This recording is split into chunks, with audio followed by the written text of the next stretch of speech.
Assalamualaikum warahmatullahi wabarakatuh. Perkenalkan, kami dari kelompok 1 izin mempresentasikan hasil kerja kelompok kami mengenai matematika Arab. Perkenalkan, saya Rasid Salahuddin izin menjelaskan tentang sejarah matematika Arab. Yang pertama, sejarah perkembangan matematika Arab sampai abad ke-9.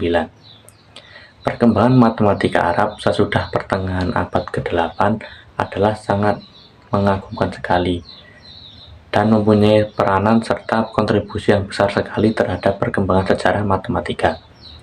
Pada abad pertama perkembangan agama Islam, bangsa Arab masih jauh tertinggal dalam bidang ilmu pengetahuan dibanding dengan negeri-negeri sekelilingnya seperti India, Yunani, dan Romawi. Kemudian yang kedua adalah sejarah matematika pada abad permulaan. Pada abad permulaan ini, nampaknya bangsa Arab masih sibuk dengan pertentangan-pertentangan intern agama sendiri. Tetapi mulai pada tahun 750 Masehi, yaitu pada permulaan pemerintahan Khalifah Bani Abbas, keadaan berubah dengan tajam sekali, di mana mulai pada saat itu bangsa Arab mulai mengerti pentingnya dorongan dalam bidang ilmu pengetahuan. Bangsa Arab mulai mempelajari astronomi, konsep-konsep filsafat, ilmu kedokteran, matematika, dan ilmu pengetahuan lainnya dari Yunani, India, Mesir, Babilonia, dan lain-lain. Meskipun begitu, matematika klasik khusus dari bangsa Yunani dan India lebih dahulu dikenal di negeri Arab dan Iran, kemudian berkembang pesat di seluruh dunia Arab.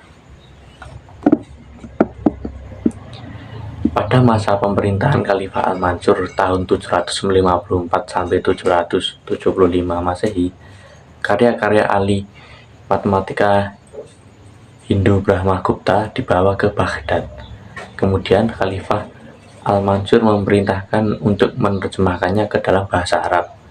Di antara karya Brahmagupta adalah buku yang berisi tentang astronomi, matematika, dan ilmu pengetahuan alam lainnya.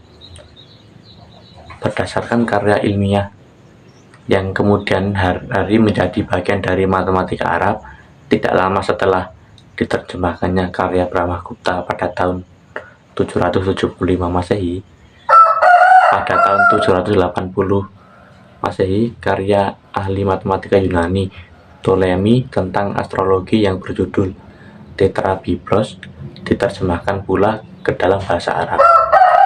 Selanjutnya akan dijelaskan mengenai tokoh-tokoh sejarah matematika Arab. Tokoh sejarah pada masa peradaban Arab yang pertama ada Muhammad bin Musa al-Khawarizmi, yakni seorang ahli matematika dan ahli astronomi yang mampu menjadikan aljabar lebih sederhana dari aljabar Diopantus. Tokoh sejarah yang kedua adalah Thabit bin Qurra, yakni seorang ahli aljabar yang menerjemahkan karya tokoh besar seperti Apollonius, Archimedes, dan Euclid. Tokoh sejarah yang ketiga ada Abu Kamil Suja, yakni seorang tokoh yang menulis buku dengan judul Kitab Fil Jabr wala Muqabalah, yang merupakan komentar dan pengembangan dari karya Al-Khawarizmi. Selanjutnya yang keempat ada Al-Batani, yakni seorang astronomer dan memiliki buku dengan judul De Scientia Stellaris tentang gerakan bintang-bintang. Tokoh yang kelima adalah Abul Wifa, yakni tokoh yang membuat daftar sinus baru untuk sudut-sudut yang berinterval dengan pecahan desimal 8 angka. Tokoh yang terakhir ada Al-Kasi, yakni yang memberikan kontribusi dalam bidang astronomi dan matematika, serta menyelesaikan persamaan-persamaan metode Horner dengan keakuratan komputasi. Selanjutnya ada sistem operasi bilangan Arab. Sistem operasi sendiri terdiri dari dua, yaitu bilangan Arab dan operasi bilangan Arab. Untuk bilangan Arab, yang pertama ada bilangan belasan, ada bilangan puluhan, bilangan ratusan, hingga bilangan ribuan. Untuk bilangan belasan, ditambahkan kata asyara setelah angka satuan. Bilangan puluhan yaitu ditambahkan akhiran un pada angka satuan.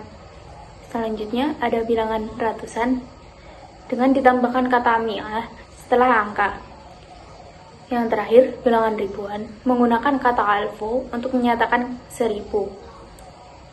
Selanjutnya ada operasi bilangan. Yang pertama, penjumlahan atau disebut dalam bahasa Arab al-jumu, tanda tambah dalam bahasa Arab dibaca sebagai wa. Yang kedua, ada pengurangan atau al-torhu. Tanda kurang dalam bahasa Arab sendiri dibaca sebagai ila atau min. Ketiga, ada perkalian atau dalam bahasa Arab disebut al-amaliyatu ad-dorob. Untuk tanda kali dalam bahasa Arab dibaca sebagai dorob atau fi. Terakhir, ada pembagian atau amaliyatul qismah.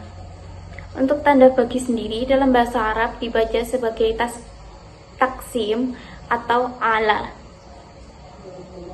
Peninggalan pada matematika Arab. Yang pertama, aljabar. Kata aljabar berasal dari judul buku Al-Kitab Al-Mukhtasar fi Hisab Al-Jabal wal Muqabalah.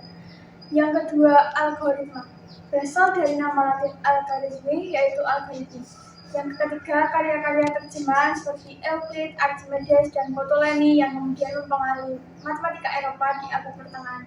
Yang keempat, alat ukur dan astronomi. Perhitungan astronomi, pembuatan astrolabe, dan penentuan arah kiblat atau ilmu mikot.